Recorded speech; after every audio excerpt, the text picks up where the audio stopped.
Welcome to the first experiment of our thermal engineering lab in PCME 591.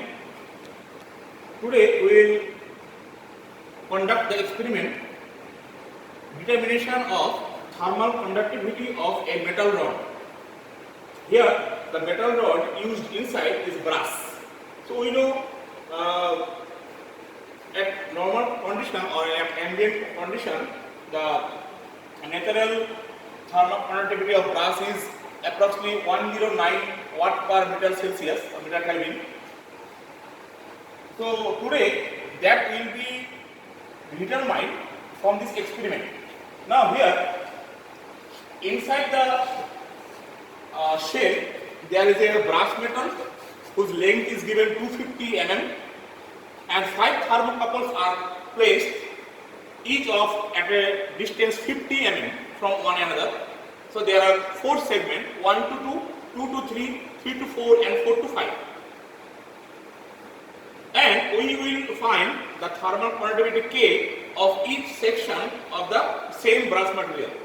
If we take the average at last, we will get the average thermal conductivity of brass and we will check how close it is of 109 watt per meter Kelvin. Now here there is a voltmeter by adjusting which we can vary the voltage. Here you can see volt. The corresponding current, the ampere is shown here. So here we have arranged it, we have kept it at 50 voltage, 50 volt, and the corresponding current is 0.24 amp. And that temperature at different knobs we can find out by changing the knob position. Say it is showing the 1, so we will find the temperature of the section 1, that is the thermocouple 1. Similarly, we will find T2, the temperature of the point on the brass metal which is at the point of 2, that is 50 mm above here. Like this is the T3, this is the T4 and ultimately T5. So we can see more we will move away from the heater, so there is a decrease in temperature because this end, that is the end 1, is close to heater. So the maximum temperature is at 0.1 and 0.5 is the furthermost or the far away position from the heater. So 0.5 is at 33.9 degrees Celsius, you can see, and 0.4 is 36, so increase from T5. T3 is 39.3, increase from T4. T2 is 43.5 to T2 and T1 is the maximum which is 47.9. Now here the main thing in the entire heat transfer lab is that we need a steady environment. That means it is called a steady state. What is a steady state? A steady state condition is that at which the variables or the quantities does not differ with time. Say the most crucial thing in the heat transfer lab is that we have to wait for more time, because if we don't allow sufficient time, say 20 minutes or 50 minutes or 30 minutes, depends on the experimental setup and the environmental setup, if the difference between the temperature of the experimental setup and the temperature of the ambient is much higher, then you have to wait much more than it is expected for low temperature, because every material there is radiation, there is radiative heat transfer, as well as there is conduction and convection. So a chance of heat loss is always there. So if you allow more time, so we are allowing the experimental setup or each and every component more time for being or to come to in equilibrium. So for that, this is called steady state. So we have to wait for some time, then we will take the reading. If there is no blink or no fluctuation of any reading, that time we are ready, or the experimental setup is ready to take the observation of the readings. Now what is T5 and 6 here? Now here what is done? Heat is being transferred by means of conduction. Why conduction? Because here a same metal from one portion to another portion or from one point to another point, heat is being transferred. Now we know, according to the Fourier's law of conduction, the rate of heat transfer along a solid or a metal or whatever is directly proportional to the cross-sectional area like this, and it is also proportional to the negative temperature gradient. That means Q is proportional to A and minus dt dx. And if we do it, if we remove the sign of the equilibrium, that means the proportional sign, we can write Q equal to minus K A dt dx, where A is the cross-sectional area, but here not only the cross-sectional area, because it depends on the direction of heat flow.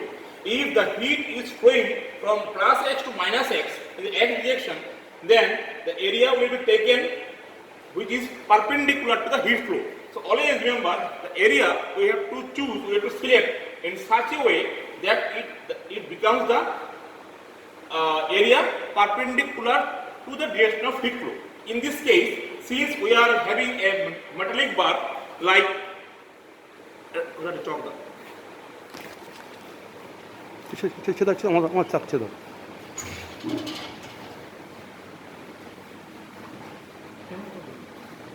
say this is a metallic bar, so it is cylindrical in nature. You can see if the heat is being transferred from this end to this end, so we have to take this cross-sectional area, which is the pi by 4 d square.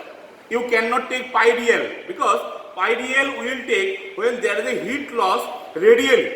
Here the heat is moving on axially, so we have to take the axial area, which is here pi by 4 d square. Now d will be known, will be given to you. PM sir later will tell you what is the diameter, what is the material, and what are the other technical specifications. Now here there is a water arrangement. You can see here why it is given. There is an effort to cool or to take the heat away from the metal by using the water. So for that we have to open the water panel, and through this you can see the water is leaving. So this water through this green duct is entering, then in the below portion against gravity, and after transferring the heat there is a U loop. So there is a heat transfer throughout the length of the metal bar, and the red one through this red channel, the red pipe, the hot water. Now why hot water? Because through the cold channel the ambient temperature water will flow.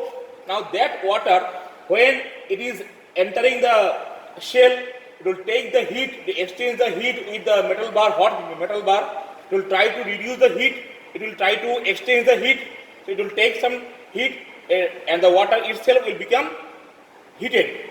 And so why this is made of red color? Because while leaving, the temperature of the water is higher than the temperature of the water that is incoming.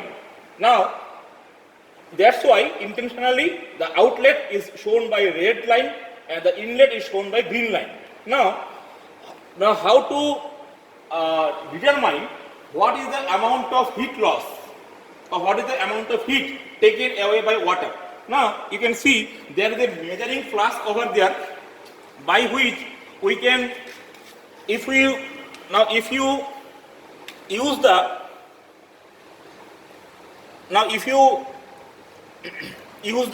exit water or the outlet water like this, we can find in a certain time, say within 20 seconds or within 1 minute or 30 seconds, whatever, what is the amount of volume that has been taken in the measuring flask. From that we will find the volume flow rate of water. Now the temperature of this water is denoted by T7 here. That is, this is the temperature of the water leaving, exit water in the red line. Now what is the temperature of the water which is an ambient condition or which is the line water? This is shown by here T6. Here you can see the T6 is showing you the ambient temperature. So today's temperature is approximately 34.5. Since that water is an ambient condition, so either you can take the ambient temperature or you can directly find it from the point 6. T7 you cannot find from here. Either you can find from here or you can find from measuring a if you insert a thermometer in this water, you can find T7. So T6 is obtained here, T7 you can obtain here or here, whatever. Now, if we do MW dot, that means the flow rate of water, the Cp of water into the temperature rise of water, that means T7 minus T6, that will give you mCp dt. That will give you the amount of energy transferred by water. So m dot of water into Cp, that will be the rate of flow or the volume flow rate of water into density. That will give you the mass flow rate. That into Cp of water into the temperature rise in the water side will give you the rate of heat that is been taken away by the water. That at steady state, not at always, when there is no blink or when there is no change or the fluctuation of temperature or any reading, then we can assume that at steady state, according to the principle of calorimetry, the heat lost by the metal bar is equal to the heat gained by the water side. That means minus Ka dt dx by the rod is equal to mw dot into Cp of water into T7 minus T6, because T7 minus T6 will give you the temperature rise in water side. From there we can find K. Now the thing is that there are 4 sections, 1 to 2, 2 to 3, 3 to 4 and 4 to 5, because there are 1, 2, 3, 4, 5 thermocouples, each of 50 mm away from each other, because the length we have taken to 250 mm of the brass. So first, if we take the temperature difference between T1 and T2, see, so this is T1, this is T2. If we take the reading of T1 and T2, so by solving the equation we can find a K of the section 1, 2. Similarly, if we take T2 and T3, we can find K of 2, 3. If you take the section 3 to 4, T3 and T4, we can find K 3 to 4. Similarly, we can find T4, 5. Now, the meaning is that since there is some error in the experiment, so we are not sure whether K12, K23, K34 and K45 are same or not. So ideally they must be same. But since there are some errors, we cannot eliminate the error 100%. So we are not sure, there will be some difference due to the temperature gradient, due to some non-uniformity of the experiment or the setup or the experimental error. So we assume that there may be a slight difference between K12, K23, K34 and K45. If you take the average of these 4, we will find the average thermal conductivity of the rod. Thank you.